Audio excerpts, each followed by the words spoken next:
It's officially been 10 days since I started my challenge to go from 0 to 10K a month with an AI automation agency by the end of September. Alright, quick backstory. My name is Caleb Hoon, I'm 17, and I've been obsessed with entrepreneurship for the past 3 years. Now, freshman year of high school, I was trying dumb stuff, copywriting, print on demand, affiliate marketing, the things you start with, it's free, no cost, low entry, whatever. None of those things really worked out for me well. I got like a couple million views on TikTok with like faceless videos, but beyond that, nothing. Fast forward to sophomore year, I found the agency space and I launched my first agency. I was doing Facebook DMs and Instagram DMs. Those were my main reach out. And I did manage to get some booked calls with home inspectors. That was the first industry I went into. The thing I found was it's super, super economy based and their jobs don't bring in much money. So then I moved on. Well, I was niche hopping like crazy. I'd go from accounting to real estate to whatever, and it just didn't work.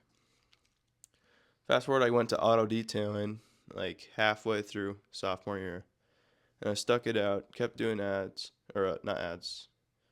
I stuck out. I kept doing DMs until I finally got on a call with someone who wanted to buy. Now, this was of the summer before junior year of high school. I got my first client, $500 a month retainer, and I built out all his ads. His calendar was connected, everything, and he ghosted me. Now, I tried to contact him, and then I looked at my ad accounts. They removed my access, same with calendar, everything, and then they tried to appeal the payment. What I learned from this is you need to set expectations properly and document everything, because when they appealed, I rejected the appeal basically, and I submitted all the evidence, and I won the appeal. So I got $500 for doing 1 day of work for setup. Anyway, it taught me about setting expectations in a way where, like, for some reason you don't like me, don't ghost me. It just creates problems. Ask for a refund, I'll give it to you.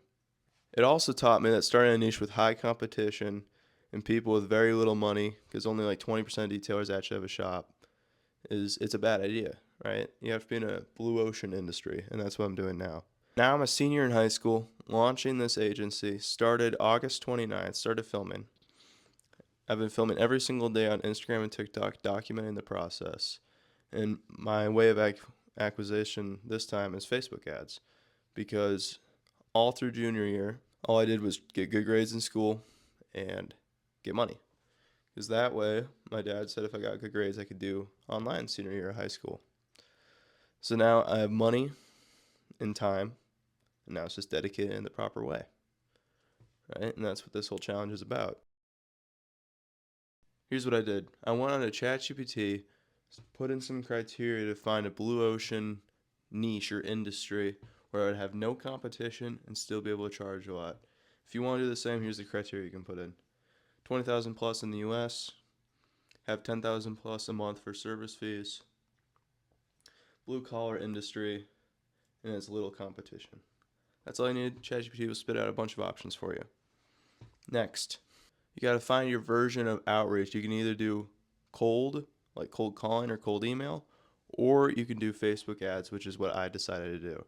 So the first couple days, I decided I would build out my system. I made my funnel, website, automations for reminders for when leads come in, and then when they book a call, reminders. And I made my pipeline. I did all that in Go High Level. Now, I'm posting this on September 8th, and I just launched my ads this morning. And the ads are not performing yet, but I'm not expecting anything until like a couple days in. So far, I haven't faced many large challenges. I've just been dealing with like, what do I do when I'm getting ads, when ads are running and I'm not getting leads? Like, what do I do in the meantime? That's what I'm trying to struggling with. Some key takeaways I've had is it's going to be scary. You're going to be worried, what if I can't service clients? What if the niche I'm going into won't work? What if ad accounts get suspended? Whatever. Whatever your fears are, they're usually not justified. and they're usually not even close to as bad as you think. As Alex Ramosi says, there's no fear in specifics. So if you break down what you're afraid of, okay, I won't be able to deliver, right? You break down that fear. What? Why do you think you won't be able to deliver? Well, I haven't learned enough about it. There you go, learn more. If you think just because maybe the industry doesn't work, well, that's a sign you're in the wrong industry. There's no fear in specifics. Break down all your problems, find what the real truth of it is, and figure it out. So plan for week 2. I just launched my ads, so the next couple days I'll find out if the niche I chose to go into even works. If it does, I should be able to get some leads and some calls, and hopefully, this is the big goal, is get one client this week. And I'm gonna be charging quite a bit of money, like 2,000 plus a month retainers. So if I can get 5 clients in the next 3 weeks, 22 days, 23 days, I'll be able to hit my goal. Now, I put this arbitrary time constraint on this challenge just for fun. If I don't hit a 6-figure a year run rate in 1 month, it's okay. All right? I'm not going to give up because of that. It's just a fun challenge. So if you're interested in seeing more of this challenge, make sure to subscribe on YouTube, and then you can see the every single day process on my Instagram and TikTok. You can follow them here. Thanks for watching.